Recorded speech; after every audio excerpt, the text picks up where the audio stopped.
নাগরিক প্রতিদিনের অডিও নিউজে স্বাগত। দিনের শীর্ষ খবরগুলি জানিয়ে দিচ্ছি আমি সাবা খান। ৬ থেকে ৫৯ মাস বয়সী সব শিশুকে হামের টিকা দেওয়া হবে বলে জানিয়েছে স্বাস্থ্য ও পরিবার কল্যাণ মন্ত্রী সরদার মোহাম্মদ সাখাওয়াত হোসেন। তবে এই মুহূর্তে হামে আক্রান্ত শিশুদের টিকা দেওয়া হবে না। শনিবার মন্ত্রণালয়ের সম্মেলন কক্ষে এক প্রেস ব্রিফিংয়ে এ তথ্য জানান তিনি। মন্ত্রী বলেন, কোনো শিশু যদি আগে হামের টিকা নিয়ে থাকে তাদেরও এ টিকা দেয়া হবে। আর যারা এই মুহূর্তে অসুস্থ, যারা হাসপাতালে ভর্তি রয়েছে, তাদের ভিটামিন এ খাওয়ানো হবে। হামের প্রকোপে দেশ জুড়ে বাড়ছে আতঙ্ক, উদ্বেগ আর মৃত্যু।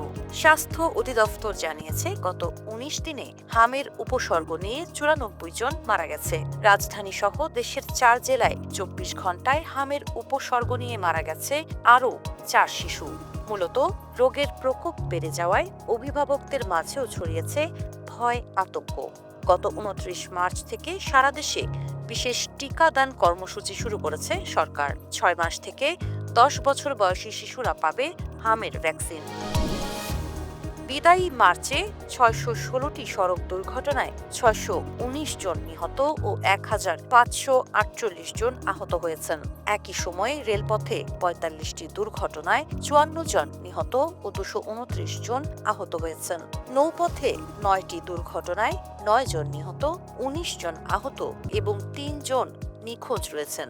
সব মিলিয়ে সড়ক, রেল ও নৌপথে মোট ৬৭০টি দুর্ঘটনায় ৬৮২ জন নিহত এবং ১,৭৯৬ জন আহত হয়েছেন।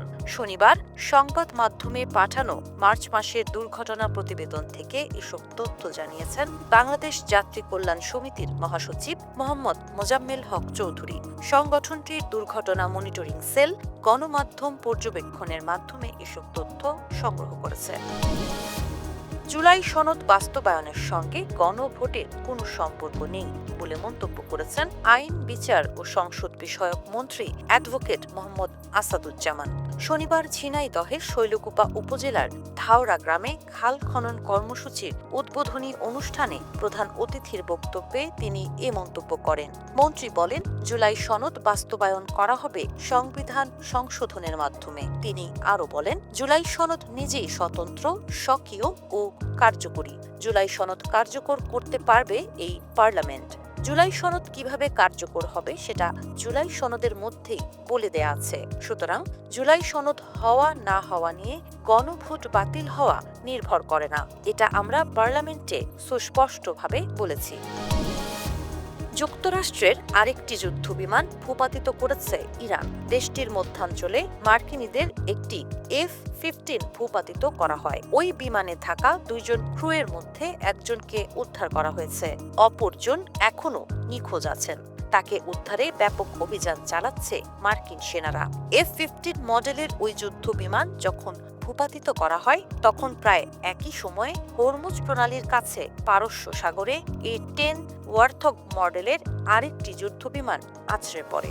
এ বিমানের একমাত্র পাইলটকে উদ্ধার করা হয়েছে। A-10 ওয়ার্থগ বিমানটি ছোট ছোট লক্ষ্যবস্তুতে আঘাত হানতে কার্যকরী। হ্যামস্ট্রিং চোটের কারণে ১ মাসের বেশি সময় মাঠের বাইরে ছিলেন ক্রিস্টিয়ানো রোনালদো। শুক্রবার ৩রা এপ্রিল রাতে আল নাজমার বিপক্ষে আল নাসরের ৫-২ গোলে জয়ের ম্যাচ দিয়ে মাঠে ফেরেন তিনি। ফেরার ম্যাচে জোড়া গোল করেছেন এ পর্তুগিজ সুপারস্টার। এই ম্যাচটি ছিল সৌদি প্রো লিগে ক্রিস্টিয়ানো রোনালদোর ১০০তম ম্যাচ। ম্যাচ যখন ২-২ গোলে সমতায়, তখন পেনাল্টি থেকে গোল করে আল নাসরকে এগিয়ে দেন রোনালদো। ৭৩তম মিনিটে করেন দ্বিতীয় গোল। ক্লাব ও জাতীয় দল মিলিয়ে এ নিয়ে মোট ৯৬৭টি গোল করলেন রোনালদো।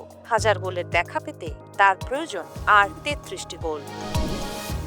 দীর্ঘ ৭ বছর পর আয়োজিত লাক্স সুপারস্টার প্রতিযোগিতায় সেরার মুকুট জিতেছেন রাজশাহীর মেয়ে বিদুষী বর্ণিতা।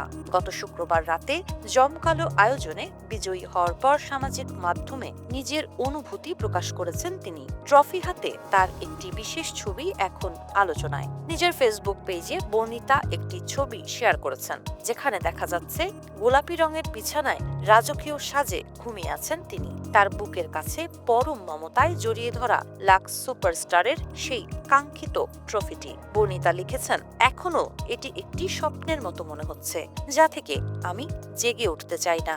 এই বিশাল সম্মান আমি প্রতি মুহূর্তে হৃদয়ের কাছে আগলে রাখছি। এই পথ চলা সহজ ছিল না, তবে এটি ছিল আমার জীবনের সবচেয়ে সুন্দর অভিজ্ঞতা। এই ছিল আজকের শীর্ষ খবরগুলো। প্রতিদিনের অডিও নিউজ শুনুন আমাদের ওয়েব, ইউটিউব ও ফেসবুক পেজে।